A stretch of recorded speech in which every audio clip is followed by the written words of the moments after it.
990 1000 এর সাথে কত কম আছে রে 10 তাহলে এখানে লিখতে পারি আমরা 1000 বিয়োগ 10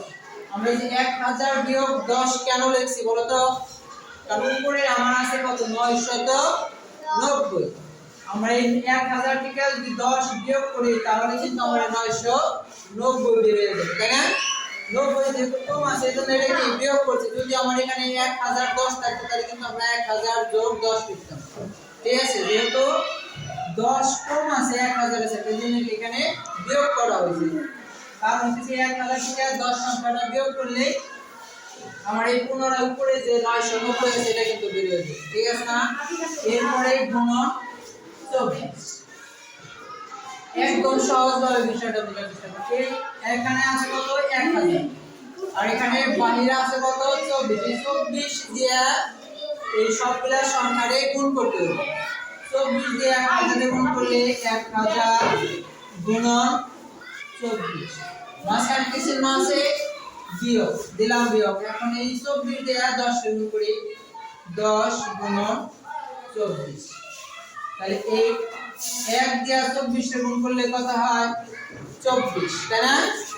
প্রথমে এই সংখ্যা দিয়ে এই সংখ্যাটা যদি গুণ করি 1 দিয়ে 24 এর গুণ করলে 24 হয় আর এখানে শূন্য আছে কয়টা 3টা তাহলে 1000 টাকা নোট যদি 24 টা থাকে তাহলে কত হয় 24000 তাই না এই যে বিয়োগ চিহ্ন 10 দিয়ে এই 1 দিয়ে 24 এর গুণ করলে 24 আর এখানে শূন্য আছে কয়টা একটা তাহলে 10 24 এ কত হয় 240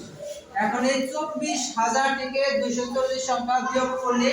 এটা গুণ করে কত ফলাফল হবে সেটা আমাদের বের হয়ে আসবে তাহলে এই শূন্য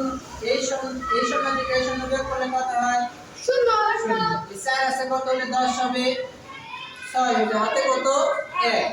এই জায়গায় যেমন মনে হাতে আসবে তাহলে 1 আর 2 কত হলো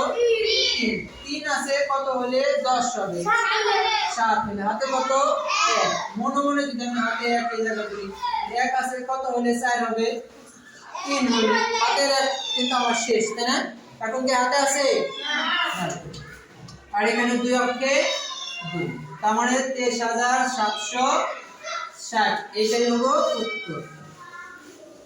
অঙ্কটা কি বুঝতে পারছো সবাই সহজ পদ্ধতিতে গুণ এরকম কথা উল্লেখ থাকলে তোমার এই নিয়মে অঙ্ক করতে বুঝা গেছে আচ্ছা ধন্যবাদ